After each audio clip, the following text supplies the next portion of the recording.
1982 ദില്ലിയിൽ നടന്ന 9ാമത് ഏഷ്യൻ ഗെയിംസിന്റെ ഭാഗ്യചിഹ്നം അപ്പു എന്ന കുട്ടിയാനയായിരുന്നു. കേരളത്തിൽ നിന്നുള്ള ഗുരുവായൂർ പുന്നത്തൂർകോട്ടയിലെ 5 വയസ്സുള്ള കുട്ടിക്കൊമ്പൻ കുട്ടി നാരായണൻ എന്ന ആനയായിരുന്നു അപ്പുവായി ഏഷ്യൻ ഗെയിംസ് വേദികളിൽ നിറഞ്ഞത്. ഏഷ്യാഡ് അപ്പു എന്ന ഓമന പേരിൽ അറിയപ്പെടുന്ന ഈ ആന 2005 മെയ് 14 ചരിഞ്ഞു. ചെറുപ്പകാലത്ത് ഒരുപാട് പേരുടെ ആരാധനാ കഥാപാത്രമായിരുന്ന ആനക്കുട്ടി കുട്ടി നാരായണൻ അതായിരുന്നു അവന്റെ ശരിക്കുള്ള പേര്. പക്ഷേ അവനെ ലോകം അറിഞ്ഞത് മറ്റൊരു പേരിലായിരുന്നു. തൃശ്ശൂരിൽ നിന്നും ഏഷ്യാഡ് കാണാൻ പ്രത്യേക തീവണ്ടിയിൽ 30ഓളം നല്ല തലയെടുപ്പുള്ള ഗജവീരന്മാർക്കൊപ്പം ദില്ലിയിലേക്ക് പോയതാണ് ഈ 5 വയസ്സുകാരൻ കുട്ടി നാരായണൻ. ഒടുക്കം ഇത്തിരി പോന്ന ഈ കൊച്ചു ചെറുക്കൻ അങ്ങ് സ്റ്റാറായി.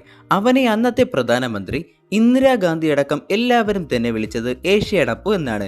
ഏഷ്യാഡ് അപ്പുവിന്റെ പുറം ചട്ടയോട് കൂടിയ നോട്ട്ബുക്കുകൾ, ടീഷർട്ടുകൾ, തീപ്പെട്ടിക്കൂടിൽ, എന്തിന് ഇന്ത്യയുടെ തപാൽ സ്റ്റാമ്പിൽ പോലും ഏഷ്യാഡ് അപ്പു അങ്ങ് സ്റ്റാറായി. കാലം കടന്നു പോയപ്പോൾ ഏഷ്യാഡ് അപ്പുവിനെ എല്ലാവരും മറന്നു. പിന്നീട് 13 വർഷങ്ങൾക്ക് ശേഷം അപ്പു വാർത്തകളിൽ ഇടം പിടിച്ചെങ്കിലും അതെല്ലാം കണ്ണീരിൽ കുതിർന്ന വാർത്തകളായിരുന്നു.